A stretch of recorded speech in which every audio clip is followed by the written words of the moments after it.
Pak Yuli, tentunya terkait dengan rencana pemindahan IKN Nusantara ini, BPN mempunyai peran yang sangat penting juga di sini.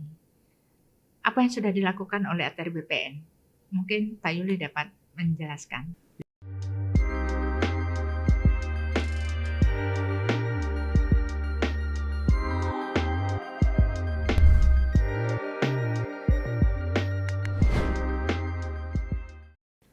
Halo sahabat ATR BPN, kali ini kita akan ngobrol terkait dengan IKN Nusantara.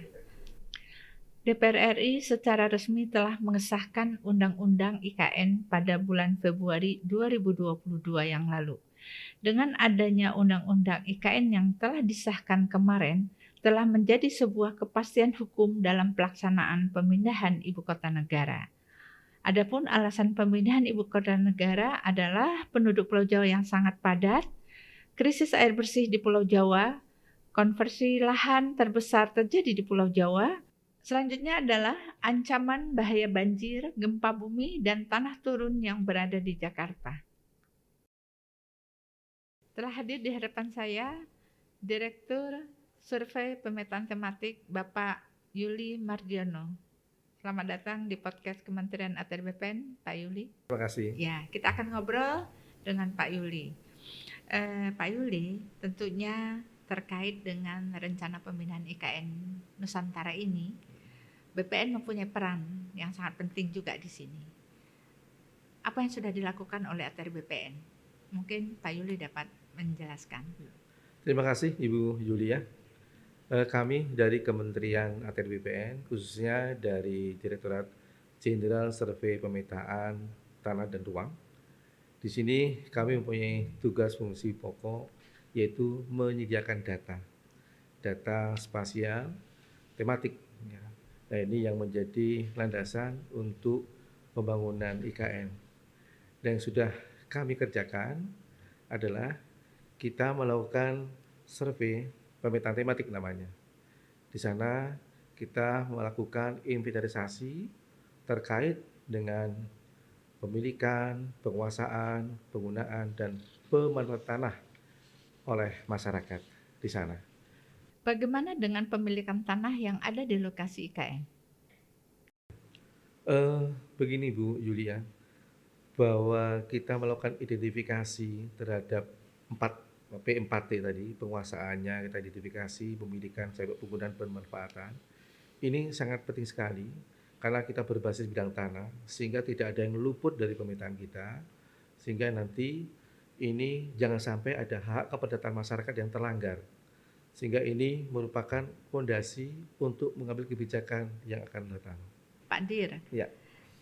Berapa luasan kawasan IKN Nusantara yang dipersiapkan? Ya. Jadi luasan darat sekitar 256.000 hektar, Ibu. Itu yang sudah kita laksanakan. Ya. Pak Dir, dari 256.000 hektar, saat ini di lokasi itu pemanfaatannya untuk apa saja? Untuk tutupan lahannya itu masih berupa hutan, itu ada 61% dari 256.000 hektar.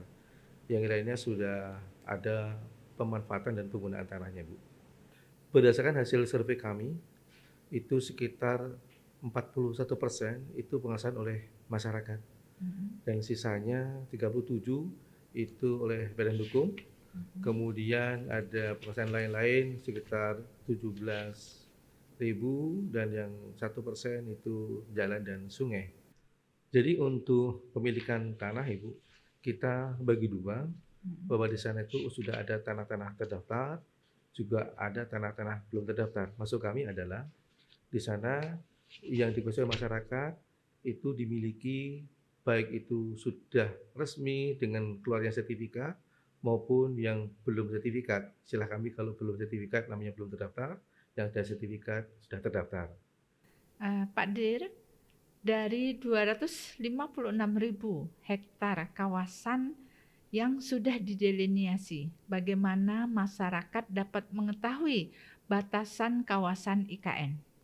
Mungkin Pak Dir dapat menjelaskan. Ya, Jadi untuk melakukan pekerjaan itu yang kami laksanakan itu adalah survei pemetaan yang sifatnya rapid. Jadi kita masih melaksanakan inventarisasi atau identifikasi dulu, belum sampai ke tahap pengukuran atau ya pekerjaan detail, Bu. Terima kasih, Bu.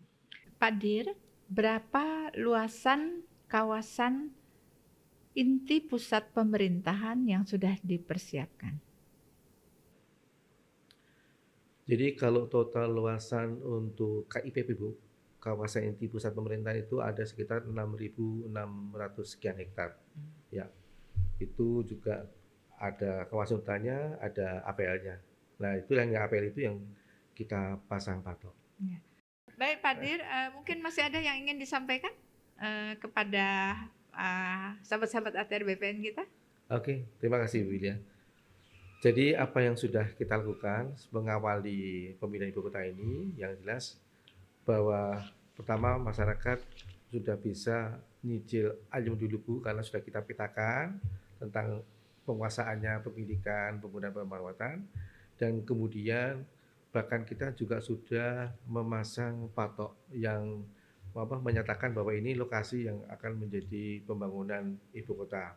Nah untuk itu pesan dari kami kepada teman-teman semuanya, Bapak Ibu sekalian, sahabat ATR BPN, tolong untuk ikut menjaga patok beserta pelangnya, karena ini sangat membantu bagi kita semuanya dalam kelancaran pembangunan, sehingga tidak ada nanti sampai 2 kali, 3 kali kerja, cukup sekali kita pasang, kemudian ini menjadi acuan teman-teman berikutnya untuk melaksanakan pembangunan. Bahwa ini bisa menjadi basic layer atau fondasi kebijakan-kebijakan selanjutnya, sehingga pembangunan yang kita inginkan di sana tetap pembangunan berkelanjutan yang akan menambah kebaikan bagi semuanya, ya masyarakatnya, lingkungannya, ekonominya, dan lain-lain. Terima kasih, Bu. Baik sahabat ATR BPN, demikian obrolan kita dengan Direktur Survei Pemetaan Tematik Kementerian ATR BPN tentang pemindahan Ibu Kota Negara Nusantara di Penajam Pasir Utara, Kalimantan Timur.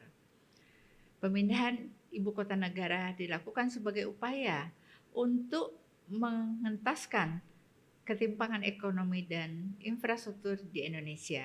Secara umum, pemindahan Ibu Kota Negara diharapkan dapat mendorong kebijakan reorientasi pembangunan menuju Indonesia sentris atau fokus pada spasial kawasan timur Indonesia. Sampai jumpa sahabat ATR BPN, ikuti podcast Kementerian ATR BPN dengan informasi-informasi update tentunya. Baik sahabat ATR BPN, sampai ketemu di podcast Kementerian ATR BPN selanjutnya terkait dengan pemindahan Ibu Kota Negara Nusantara di Penajam Utara, Kalimantan Timur. Sampai jumpa.